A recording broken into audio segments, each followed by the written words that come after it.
Hello, I'm Robert. In this video, I want to try to explain how important it is to seek out information. In fact, if a person does not search, explore, ask questions in a quest to hunt down the truth, they will leave themselves vulnerable, wide open to being deceived, bluffed. In other words, you have been outwitted. If you are too fearful or trusting of the officialdom, you won't ask them direct moral questions. Your fear or innocence is then pounced on by those leaders. They know you have swallowed their bait. They really know you have swallowed the hook, line, the sinker, fishing rod, fisherman, and the whole boat. You yourself will leave no evidence of your leader's betrayal. You have hidden for them the deception they dished out. With your belly full of all their false rubbish, you sit there grinning, waiting for the next tainted meal of information they eagerly feed you.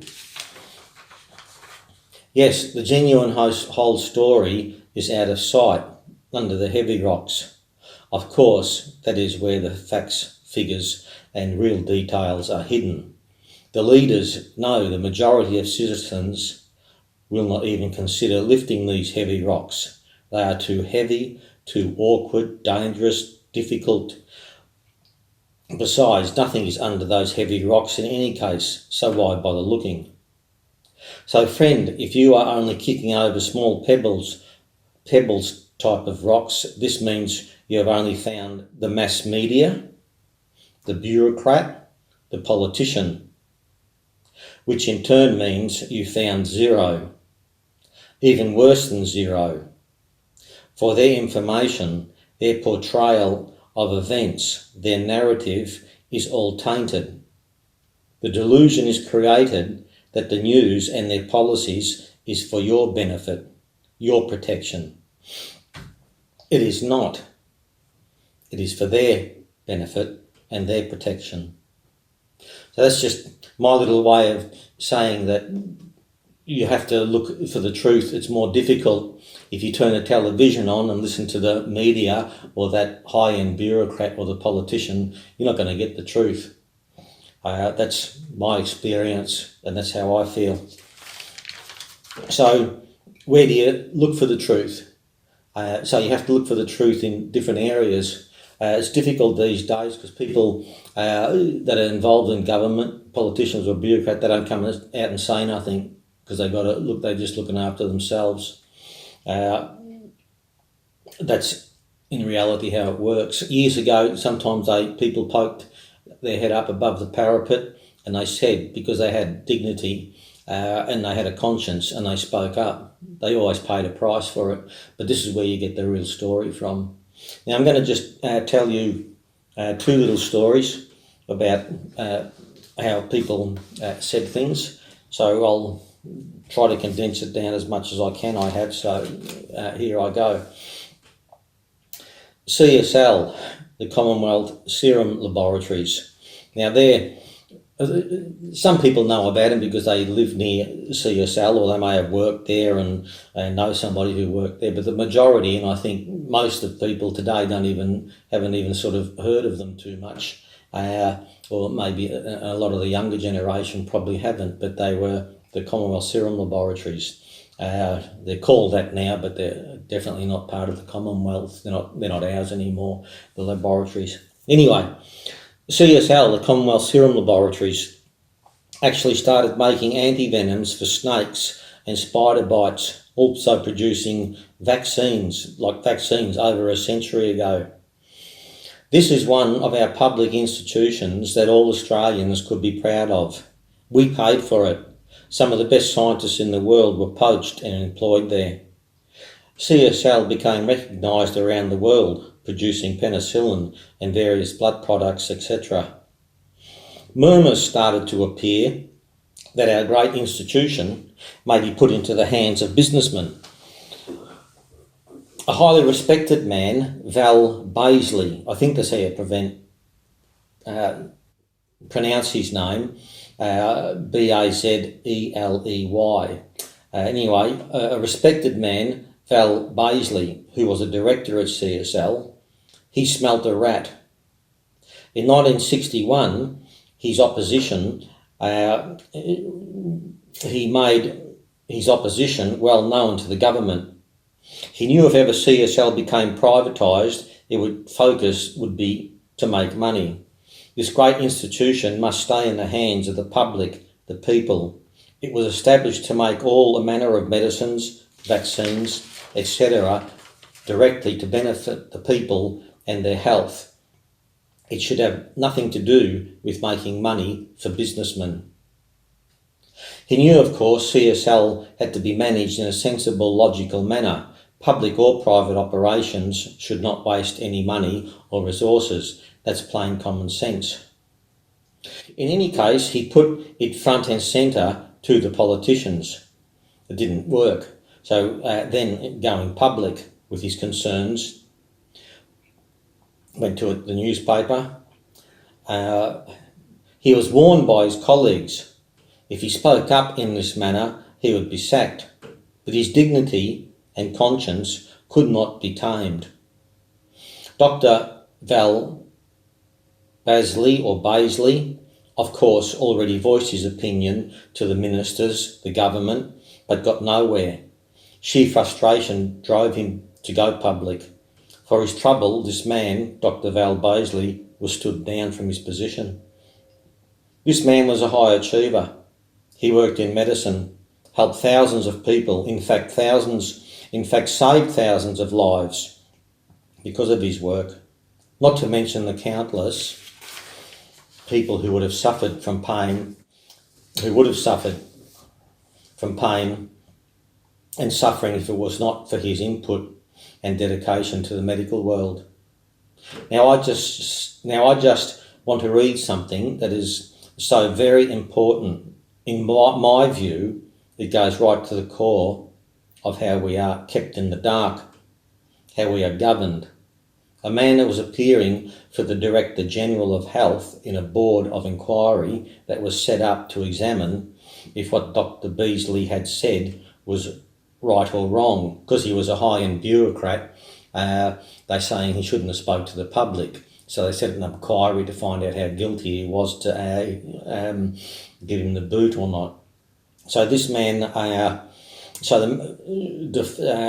man, Frost his name was, summed up the Commonwealth's opinion in the case.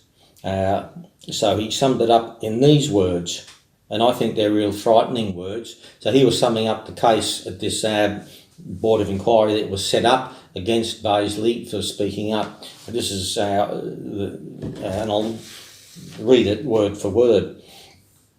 The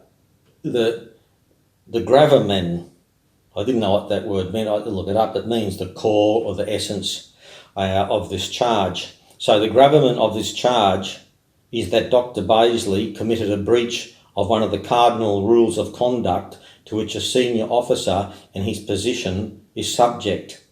That is, he committed a breach of obligation to abide loyally by the policy decision of his minister.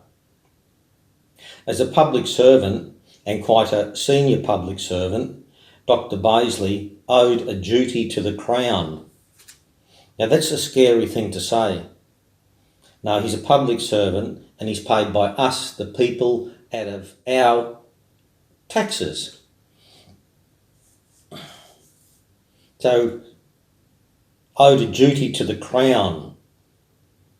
No, he owed a duty to us, the people. That's where his duty owes. Secondly, you can talk about owing it to the Crown. That's my opinion, and that scares the hell out of me, someone saying that. Dr. Paisley owed a duty to the Crown. His duties in this respect have been well defined and have never been questioned. His duty was one of loyalty to the minister and the government which he serves.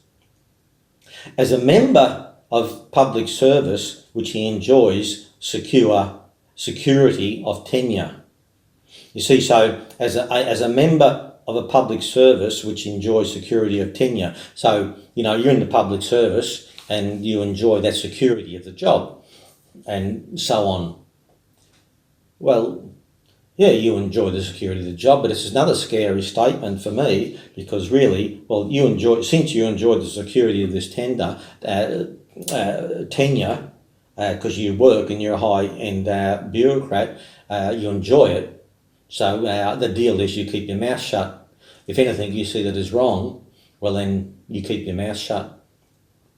So it's scary. As a member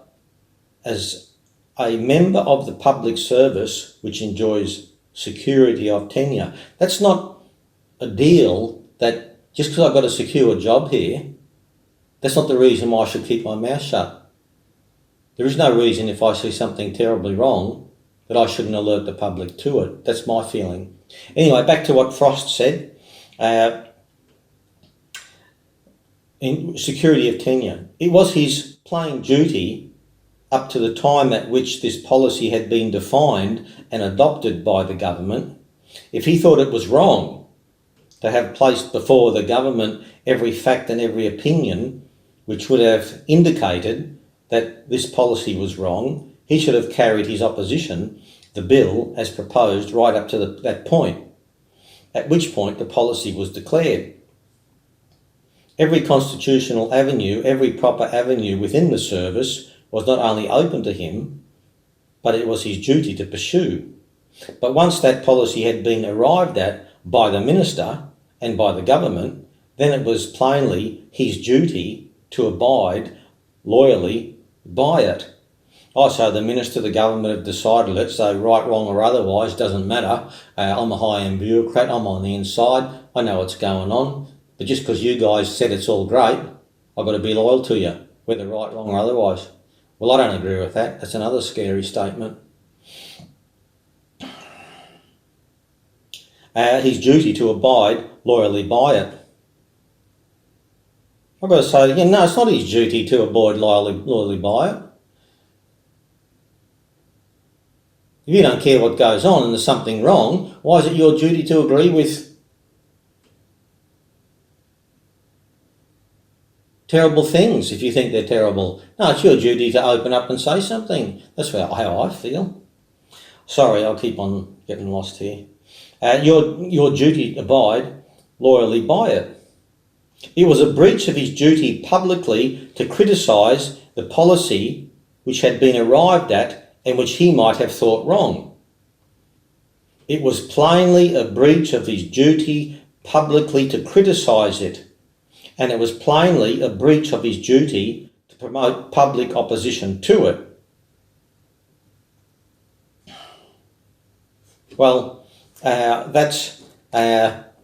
don't agree with that whatsoever. Just because they've got a government and they've got some, I assume Frost was the lawyer defending the Crown, so-called Crown, the government,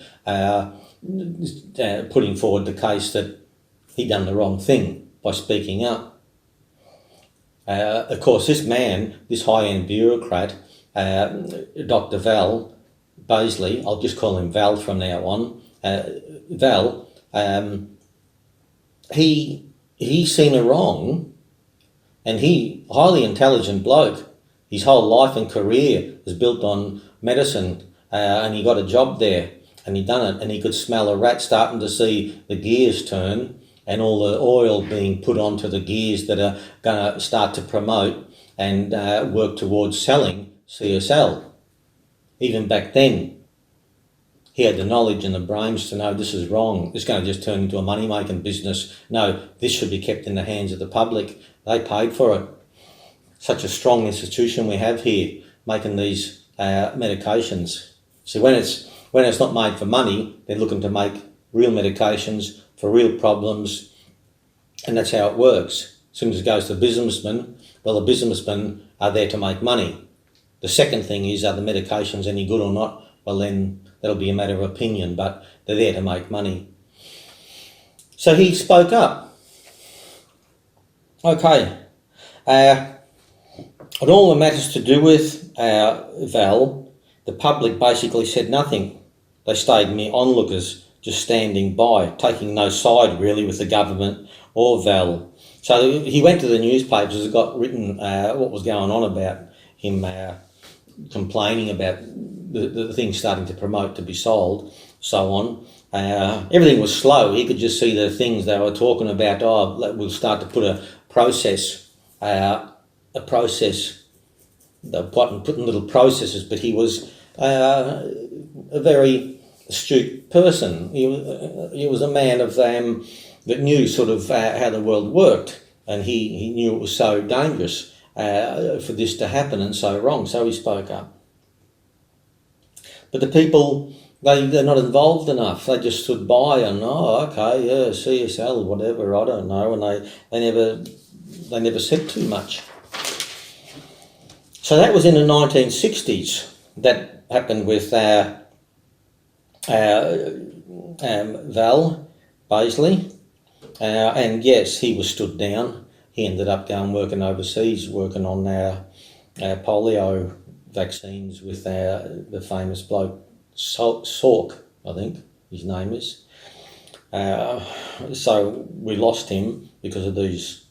Because of the government. So anyway, but that was all right. So that was in the 1960s. So things just kept stewing and working towards on the slide to push to sell the great CSL, Commonwealth Swim Warriors. That still went on behind the scenes. But who was guarding against it now? Val was gone. Everyone else was hushed up. You say anything wrong, we're going to fix you. But in 1984, suddenly a white knight appeared. Our Labor Prime Minister, Bob Hawke, he went and visited CSL. So actually at CSL, he went there for a meeting and a speech. And standing behind a lectern and the microphone with all staff and people at CSL and the media, behind the lectern and the microphone, actually at the Commonwealth Serum Laboratories, giving a speech. Much was said. But I'll just give you a section, like word for word of this part, what he said. Basically, at the end of the speech, this is what he said. It is appropriate this day that I give you one guarantee, and I give you, the employees of CSL, a guarantee, and I give the people of Australia a guarantee. It is very appropriate that it be given today. CSL will not be sold off to private enterprise. That was what he said. So clear, so crisp. You can't get much better. The top man in the country has just guaranteed it loud and clear, publicly. Told the staff, told CSL, the Australian people, guaranteed it. Mark those words, jeez. So what a relief. Could not be any clearer than that. A Prime Minister's promise. So all the people in the know who knew, of course, this should stay as a public institution, stay that way. This is to make medicines. And they were starting to get so big we could then export stuff to other countries. Because it was so organised and things were getting better and better because we poured all our money into it through our taxes. So what a relief. Nothing could be clearer or safer than that. Everyone breathed a sigh of relief. Anyway, a Prime Minister's promise, a Prime Minister guarantee. But in 1994, the Labor government, but now Keating was the leader, the Prime Minister, they did sell CSL. Yes, so much for Bob Hawke's guarantee. Well, will we ever learn as people to take notice of a promise? But this is actually not about how bureaucrats and politicians tell lies. So that's another video which needs a lot of explanations to explain. But anyway, so Keating came along and did sell it. And on top of it, that was a Labor, a Labor politician. Don't worry, I'm not picking on Labor. Liberals are just as bad. They're all just as bad. Broadly speaking, they're all no good. But that's my opinion and my experience later for other videos about politicians. So they privatised it. So the share price was set at the incredibly low price of $2.30. Well, that was so ridiculous. It was so low. This institution was built up. All the infrastructure, everything was there. Everything was in such a place like it was, started decades ago. So much energy and money and organisation being put into it, just like Val did back when he was there. He was one of the good organisers. So the share price was put at $2.30, an absolutely ridiculous bargain. But, that's what you would expect from a politician that hasn't got a business mind or a moral mind, which is basically about 98% of them. Not only that CSL should not have been sold, it was owned by us, the people. I'm being sarcastic here, but I suppose in the defence, the Keating government did not sell it at all. At that idiotic, ridiculous low price, you could say they gave it away. Today, the share price of CSL is around $255. So that's way back then. So that was 1960s. Val gets put down for suggesting that we shouldn't sell because he was in opposition. He said, no, we shouldn't sell it. He tried to go to the public to say, listen, they're thinking of starting to organise, putting things in place, and slowly they're going to sell this. And he wanted the public to know, but the public didn't catch on, even though it was in the newspaper. Then so 1984 come, Bob Hawke, Prime Minister, guaranteed it, lock, stock and barrel, this is not going to be sold. Then the Prime Minister, I think he was 1994, come along and did sell it. Keating sold it. And then now today, of course, it's a private company. It has been since 1994, roughly, since, yeah. So it's private, nothing to do with us. It's a money-making institution. Are they still good? Do they still do good things? Probably some they do, some they don't, but they make money, and good on them. They make money if they do the right thing. Simple, all good. But it's private. So today, a Liberal government in charge, nothing has changed. The Morrison government, in a strange deal, will basically pay for most of the building of a new plant to CSL. They're going to build a new plant at Tullamarine. The building's going to start next year, which is now, I'd say. I'm not sure when I actually read that, because New Year's just come. So the Liberal government will make us, the people, borrow nearly $1 billion. So when people say, oh, the government's going to do this, or the government aren't giving them any money whatsoever. We are giving them the money. The government they leave out that little paragraph that, we're going to go borrow $1 billion, which you people are going to owe, and we're going to give it to CSL. They never say, they just say, we're giving it, but they never give you any money. They're borrowing it, and they're adding it onto your debt that you owe, and your kids' debt, and your grandchild's debt. So the government are giving a private organisation, borrowing $1 billion of our money, which we use to help build that plant. No, that shouldn't happen. You want to go build a plant, you want to do whatever you want. It's a private organisation, because you see all the profits they make, they're going to keep. Go do it, it's private, good. So I think Dr. Val Beasley had the right idea and the foresight 60 years ago, and you've seen what they done to him. They told him to shut up and get out. So that's just one story showing you what happens when you speak up. Those people don't exist anymore. They don't speak up because these bureaucrats of today aren't cut from the same cloth. years ago there were people who would speak up. So I just want to briefly tell you about another man, and this man I hunted down the book, still another old book. His name's John Whiting, and that's him pictured there. I made a little note on the bottom here because a couple of things I couldn't remember. John Whiting was born in 1920 and educated at St Peter's College and the Adelaide University, where he originally studied law. This course, however, was interrupted by service in World War II, when, as a member of the RAAF, he was attached to Bomber Command in Britain and captained Lancasters. That was the name of the aeroplane. Lancasters, operating over Germany and Italy. He was awarded the DFC in 1943. I didn't know what that was. I looked it up. I wrote it here. It was the DFC, Distinguished Flying Cross, a war medal. He was issued that in 1943. After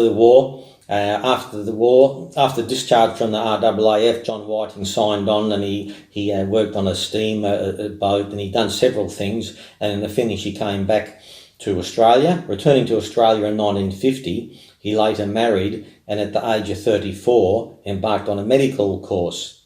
On graduation in 1960, he worked for 3 years as a medical officer in repatriation hospitals.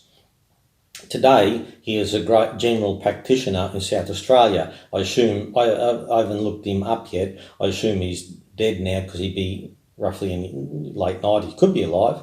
But anyway, he on graduation in 1960, after becoming a medical officer, he worked for 3 years in the repatriation hospitals. Now here's another a bureaucrat, not as high or as up as Val Baisley, but still he was there. And what happened, he noticed so much waste, and a lot of other doctors did too. But he was no slouch. He studied at university, World War II, captaining Lancaster bombers, come back here, studies hard, gets his papers to become a medical officer. So he was a real decent sort of bloke. I think anyway. So they seen the waste. There was a lot of people wanting a war pension, and that they could clearly see that they weren't deserving of it, and you could see the waste. So he wanted real people who deserved a war pension. There were many that really deserved it. They came back, they were shell-shocked, or they may be missing a limb or an eye, or they may be mentally upset because they seen real action and they went for the war. And I think, they should be really looked after. And so John Whiting said they should be. And he was had the right to comment, I think, because he was totally involved in the war. He's seen stuff, but he came and he's seen waste. He's just in the book. I've just written one little. There's a whole book, of course, but so people were going for, and it was called TPI.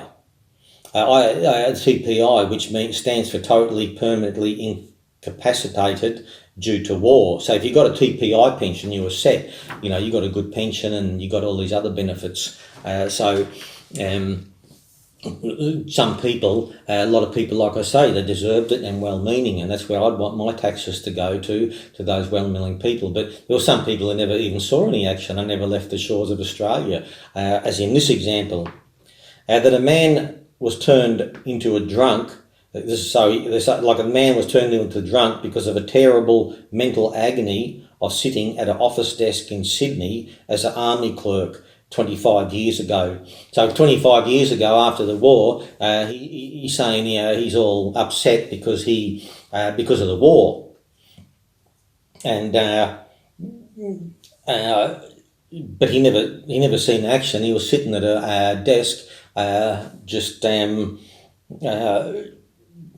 shuffling papers in Sydney, and now he turns up a drunken bum wanting to get a TPI, get on the pension. So him and other doctors just seen his time and time again, because I'd come before him and they'd say, oh, this is wrong with me, that's wrong with me, and inevitably the bureaucracy would they'd keep on applying till they got it. Where there was decent people that wanted to get on the war pension, fair enough. and they would allow it. So they seen that much waste. This was happening time again. And there would be other wasted money, like whole floors getting replaced in different sections, and they never needed to be. It was just wastage, and he was just a real basic, solid man, honest man that just wanted to say something, because he knew all us taxpayers were paying money, and he wanted it to go in the right place. So he wanted to speak up, and he did speak up. I don't know if I'm going to run out of time, but it does. I'll have to start again. But anyway, so this is a letter. Dear Sir, this is after a while he's seen all different problems. So, Dear Sir, when I accepted a position as a medical officer with the repatriation department, I was led to believe that I would be caring for men who had been incapacitated as a result of war. After 6 months of repatriation work, I now know that this was a gross misrepresentation, and I am in fact merely a pawn in a huge, extravagant political hoax. I believe that those men who were killed in battle could revisit the country of their birth, the country for which they fought and died. They would be horrified and ashamed of their fellow man, as I too am horrified and ashamed. As I feel that I cannot continue longer working in such an environment, I must ask you to accept my resignation. So he seen all the problems, tried to do something about it, nothing much happened. And then in the finish, he did speak up, and he got a group of doctors. I think there was like about 40 doctors who wrote a letter, and they wrote it and wanted to get it to the minister that was the political minister that was in charge of the repatriation thing, and complained and made suggestions. The minister didn't even look at it, didn't even go up that high, and they were warned, sort of veiled warning of maybe you better find another job. So here he writes again, it is a sorry reflection that the senior public servant being paid huge salaries by the public, by the public for the sake of truth. I have to start again. It is a sorry reflection that the senior public servants being paid huge salaries by the public can stifle criticism by men who are prepared to risk their futures for the sake of truth. It is also a sorry reflection onto the extent to which men will go to protect their own positions. At a lower level, so now he talks about a letter. At a lower level, most of the original signatories, he's talking about the letter that all the doctors signed, have since resigned. When the author himself, John Whiting, announced his resignation from the department, he was threatened with the Section 70 of the Commonwealth's Crimes Act if he dared talk unwisely. Like, if he talked unwisely because he was a bureaucrat, that he'd be threatened with Section 70 of the Commonwealth Crimes Act if he dared talk unwisely. Like, talk unwisely, what's that meant to mean? Same thing. He wasn't allowed to go public to announce the waste, what the government are doing. If the politicians and the public servants object to this book, they have only themselves to blame. Admittedly, the story is a shameful one, but sooner or later it had to be told. The truth cannot be suppressed forever. If these people have nothing to hide, and if there is no basis for criticism, why have they shown themselves to be so fearful of it? So that, to me, is so very important. And that's going back way back then. So, people like this, John Whiting and Val Baisley, I haven't got a picture of Val that I can show you, but this is just a book that I hunted down, silly old book you may say, Robert, not to me. This, just like if you would have seen my story about the story of Ignace Semmelweis, who spoke up. What happened to him? The official didn't like what he said. Later on, the official didn't like what he said.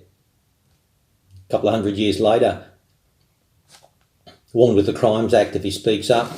The Crimes Act for telling us, the public. Now, these people, I so much admire them because they're bureaucrats and they put their career and everything on the line to speak up. They knew the consequences. Hingman Val Baisley, and what happened? That's it. Don't you say anything. Threatened with a Crimes Act, like a criminal. Fought in World War II. Captain of Lancaster bomber over Germany and Italy. Came back and became a doctor. He's no slouch. He's a high achiever. Should be admired. He should have got another medal. He should have got another medal for speaking up. But now he's forgotten in an old book. This is where you find the truth. Here, from people who speak up, people who get damaged by the system. That's where you get it. Want to go to a politician? These days they will refined it.